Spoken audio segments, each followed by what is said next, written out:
Claude just dropped Opus 4.8 and a bunch of other upgrades that we're going to talk about in this video, and you need to make sure that you're adapting to all these changes, because if not, you're going to get left behind as Claude only continues to get more and more powerful every single day. The first upgrade that we need to talk about to Claude is going to be Claude Opus 4.8. So now we can see in the right-hand corner right here that we have Opus 4.8, and not only did they release this new incredibly powerful model, in fact, if we come over here, we can see just how strong it is. With agentic coding, it's better than 4.7, GPT 5.5, and Gemini 3.1 Pro. It's better with agentic terminal coding than everything except for GPT 5.5. And then with multidisciplinary reasoning, agentic computer use, knowledge work, and agentic financial analysis, it is significantly better than all of these other tools. In addition to that, they also put in here a note on effort. So basically what happens here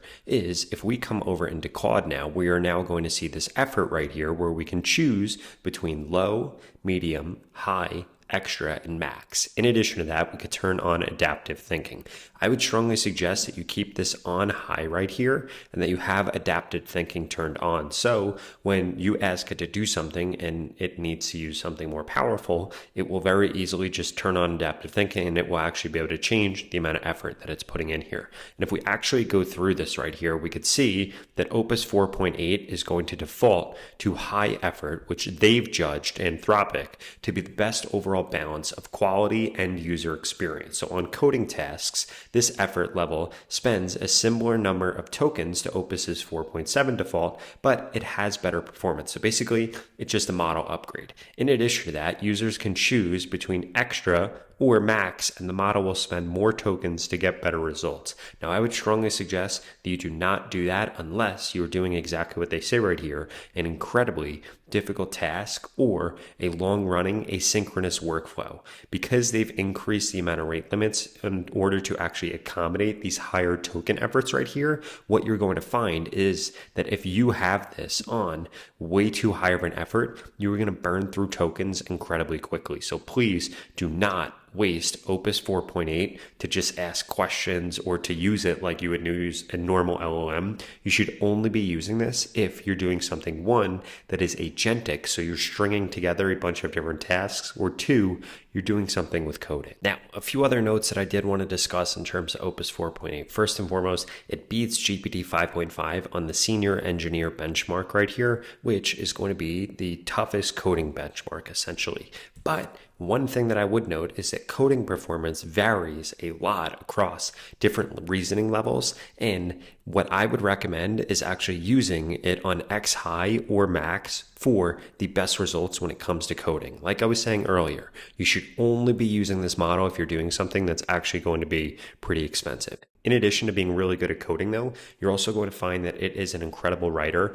Opus 4.8 scored a 79.6 on the writing benchmark, which actually measures models on real-world writing tasks. And this beat GPT 5.5 by 6 points. It produces very well-written prose with fewer AI-isms. In addition to that, it's actually very good at writing in your voice given the right context and that you train it on that. Another thing that I would note right here is that the best results when it comes from writing came from high, which is going to be the default. In addition to that, this model is very, very good at knowledge work right here. It's really good at things like report creation, research, and things like that. So like PowerPoint, it can one-shot them, does an amazing job at doing that. In addition to that, it's emotionally intelligent and willing to actually question the frame. So this isn't just going to be a yes man. If you actually ask this to ask you questions and go through a Socratic method, you end up getting way better results. And then the final thing right here, which is going to be the bad about this model, again, just being totally transparent, is that it's only as good as its harness,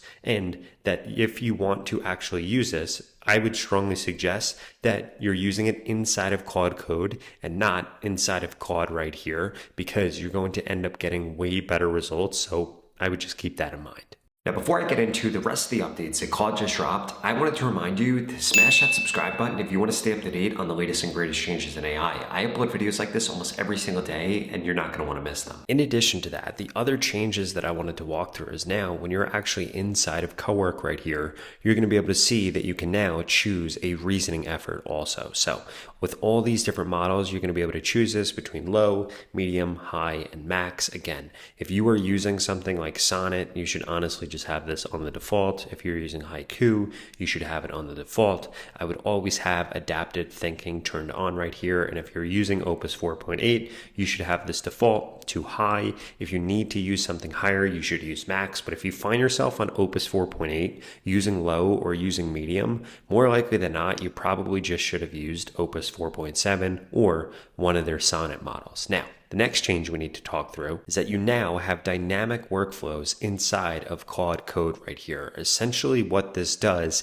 is this spins up a bunch of different sub-agents. So I want to show you exactly how this works actually with a visual. So in order to actually get this to turn on or get this to be enabled, what you're going to want to do is inside of Claude Code, you're going to want to say something like create a workflow that migrates every internal fetch call to this new wrapper right here, updating tests as you go. Then essentially what's going to happen is going to be this right here. On agent teams, you have Claude talking to Claude, talking to Claude, but here, this is what actually happens. So with dynamic workflows, as we could see, this is going to kick off n number of tasks, and n can literally be in the hundreds. So this will then spin up a bunch of sub-agents, which is going to be what we have right here. So we have the original Claude prompt right here. This then breaks this all out into these subtasks, which are then going to be handled by an implementer, by a verifier, and by a fixer, and then it's going to return it back to Claude, the answer, when it's actually done. So basically, now these different workflows are going to be happening in parallel. In the past, they happened one on top of each other, and you can actually see this inside of Claude when you ask it to do something. For example,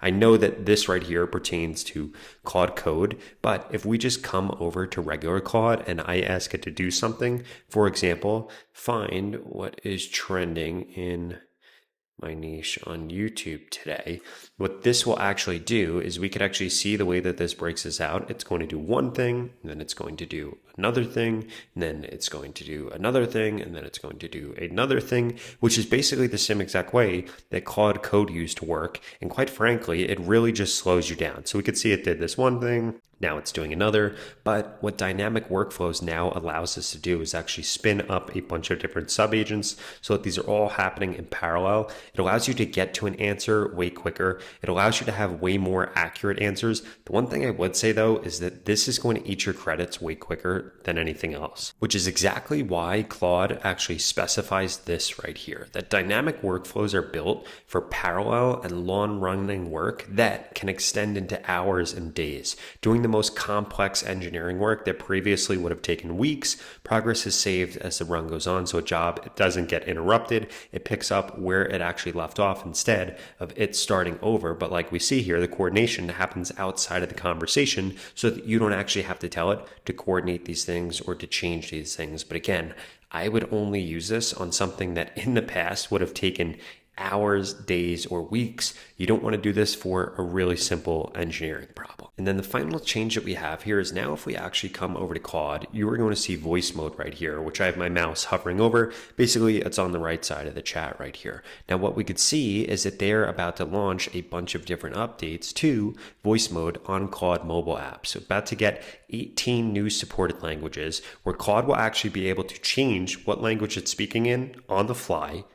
Each of these individual languages is going to have 1 to 2 new voices. Voice mode UI is going to get a completely new look. There's going to be a new push to talk functionality. So it's going to be similar to like a walkie-talkie so that you're not just always on voice mode, which could be kind of annoying if you have something going on in the background or somebody calls you or you're in an office because it's constantly going to be picking up everything else, but you'll just now be able to push and be able to talk to it. In addition to that, we can see right here that it's still going to be powered by Haiku 4.5, but it's text-to-speech, and I think a new model is actually going to be dropping really soon for this. And then just as a reminder, if you really want to be able to get the most out of Claude, you need to make sure that you're doing 2 things. 1, you need to make sure that you're coming through and you are actually connecting Claude to every tool that you are using. We could see that they've added in tons of new connectors right here. And now this pretty much connects to anything that you could think of. In addition to that, if you wanted to connect it to anything else, all you have to do is come over to this plus, add a custom connector, and you could literally connect this to anything